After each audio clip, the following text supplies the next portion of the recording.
이상하게 그럴 때가 있죠? 내가 정말 싫어하는 그 사람. 잘 안 되기를 은근히 바랬는데 오히려 승승장구 소문이 들려요. 왜 나쁜 사람이 더 잘 될까? 세상이 불공평하게 느껴집니다. 나만 마음이 좁은 걸까요? 아니요, 절대 그렇지 않습니다. 당신의 마음은 아주 정상이에요. 오늘은 이 묘한 감정의 정체를 우리의 마음속 깊은 곳을 들여다보며 시원하게 한번 이야기해 볼게요. 내가 정말 싫어하는 그 사람. 그 인간이 잘 되는 소식을 들을 때 솔직히 속이 부글부글 끓어오르죠. 세상은 왜 저런 사람 편일까 싶고 SNS에 올라온 그 인간의 웃는 얼굴이 내 하루를 통째로 망가뜨리기도 합니다. 나는 이렇게나 성실히 살고 있는데 왜 하필 저 사람 인생만 쉬워 보일까요? 비싼 식당에서 거들먹거리는 사진 한 장에 나의 노력이 부정당하는 기분이 듭니다. 이건 당신의 심보가 나빠서가 아닙니다. 우리의 뇌는 상대를 미워할수록 그의 성공을 나의 위협으로 받아들입니다. 독일어로 샤덴프로이데라는 말이 있어요. 꼴 보기 싫은 사람의 불행을 은근히 바라는 마음이죠. 그런데 반대로 그 인간이 승승장구할 때 내 가치가 깎인 것 같아 괴로운 건요. 내 인생의 정의가 무너졌다는 생각이 드는 아주 당연하고도 원초적인 분노 때문입니다.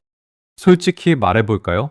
그 인간 소식 안 보려고 해도 자꾸만 손가락이 그쪽으로 가죠. 어떻게 사나 보자 하는 마음에 나도 모르게 SNS를 훔쳐보게 되고 올라온 사진 한 장이나 글귀 하나에 온종일 기분을 잡치기도 합니다. 얘가 원래 이런 형편이었나 싶어서 과거의 단점까지 싹 다 끌어와 그의 성공을 어떻게든 깎아내리고 싶어지죠. 그런데 정작 괴로운 건 당신입니다. 그 인간은 내가 보는지도 모르고 잘 사는데 나만 그 주위를 맴돌며 스스로 고통을 수집하고 있으니까요. 하지만 너무 자책하지는 마세요. 이런 지독한 감정을 느끼는 건요, 당신이 그만큼 잘 살고 싶다는 강렬한 열망이 있다는 증거니까요. 아무 의욕 없이 사는 사람은 남이 잘 되든 말든 쳐다보지도 않습니다. 내 삶이 소중한 만큼 그 불공평함이 더 크게 들리는 건 어쩌면 너무나 자연스러운 일입니다. 그런데 말이죠. 수많은 세상 소식 중에서 왜 유독 그 인간의 소식만 화살처럼 꽂히는 걸까요? 친구의 결혼이나 누군가의 합격 소식처럼 세상엔 수만 가지 이야기가 넘쳐나는데 말이죠. 이걸 심리학에선 칵테일 파티 효과라 부릅니다.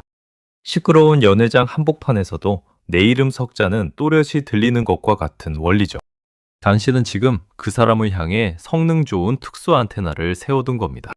다른 친구의 1억 당첨 소식보다 그 인간의 사소한 성취가 더 짜증나는 건 당신의 안테나가 그쪽으로만 지나치게 고정되어 있기 때문이에요. 온종일 그 사람의 근황을 검색하고 혹시나 하는 마음에 SNS를 훔쳐보며 스스로 고통을 수집하고 있지는 않나요? 남의 인생을 감시하느라 당신의 황금 같은 오후를 다 써버리는 건 그 사람이 당신을 괴롭히는 게 아니라 당신이 그 사람이라는 독을 스스로 마시고 있는 것과 같습니다. 이제 그 고장난 안테나의 방향을 오직 당신의 행복으로만 돌려보세요. 채널만 살짝 바꿔도 지긋지긋한 소음은 순식간에 거짓말처럼 사라질 테니까요. 거봐, 저 인간 또 잘 됐네 싶으신가요? 우리의 뇌는 참 고집이 세서 한번 미워하기 시작하면요, 보고 싶은 것만 골라보기 시작합니다. 그 사람이 겪는 지독한 열등감이나 남모를 불안함, 텅 빈 속마음 같은 건 당신의 뇌가 알아서 싹 편집해버리고 오직 화려한 성과만 수집하는 거예요. 이걸 확증 편향이라고 부르는데요. 그가 올린 파티 사진이나 성공한 듯한 말들, 그런 하이라이트만 보며 속을 끓이고 계신가요? 하지만 현실은 생각보다 다를 수 있습니다. 묻고 있는 사진 뒤편에선 누군가의 눈치를 보며 전전긍긍하고 있을지도 모르고 그 성취를 지켜내느라 매 순간 숨막히는 압박에 시달리고 있을 수도 있죠. 당신의 뇌는 그런 고통엔 관심조차 없어요. 오로지 그는 나보다 앞서간다는 그 괴로운 결론을 증명하는 데만 온 신경을 집중하고 있는 겁니다. 사실 그 사람의 삶도 엉망일지 몰라요. 집에 돌아가면 지독한 외로움에 떨거나 가까운 이에게 상처받으며 하루를 간신히 버티고 있을 수도 있지만요. 당신의 뇌는 철저히 그 사실을 차단합니다. 그 사람은 무조건 행복해야 해. 그래야 내 미움이 정당해지니까. 그렇게 뇌가 당신을 속이고 있는 거예요.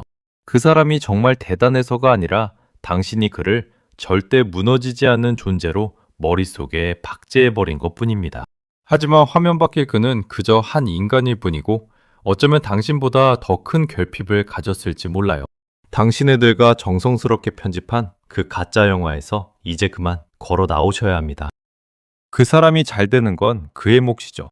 당신이 괴로워할 이유가 전혀 없어요. 그런데 왜 자꾸 짜증이 날까요? 그건 내 소중한 인생 에너지를 그 사람에게 무방비로 뺏기고 있기 때문입니다. 한번 생각해 보세요. 당신의 마음은 평생 당신만 앉아도 모자랄 세상에서 가장 비싼 1등석입니다.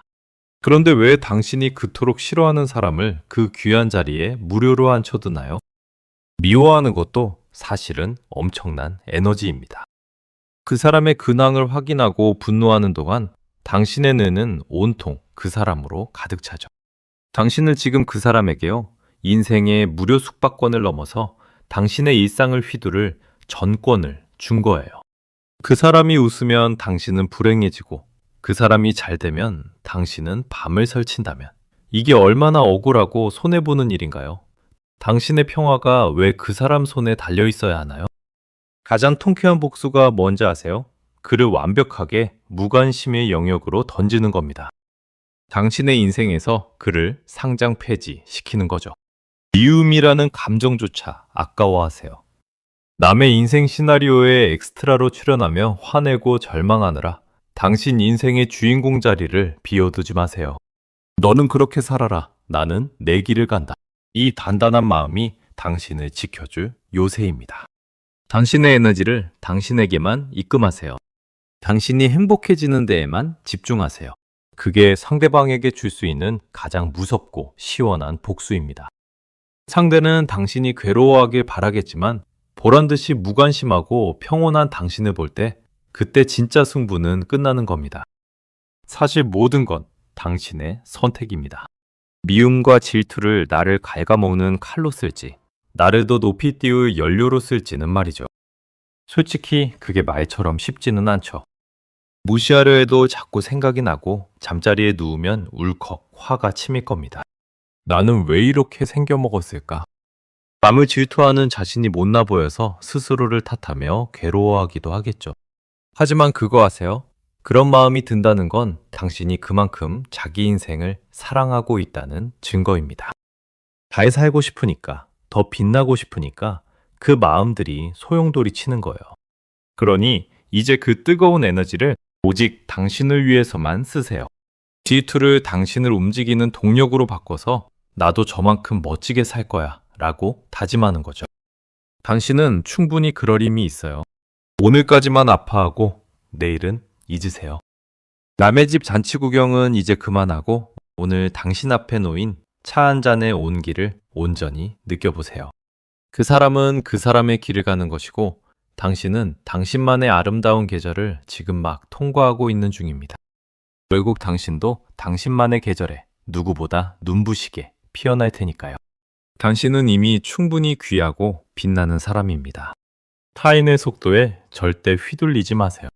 남을 미워하느라 애쓴 당신의 고단한 마음을 오늘은 스스로 따뜻하게 안아주세요. 오늘도 당신만의 리듬을 진심으로 응원합니다.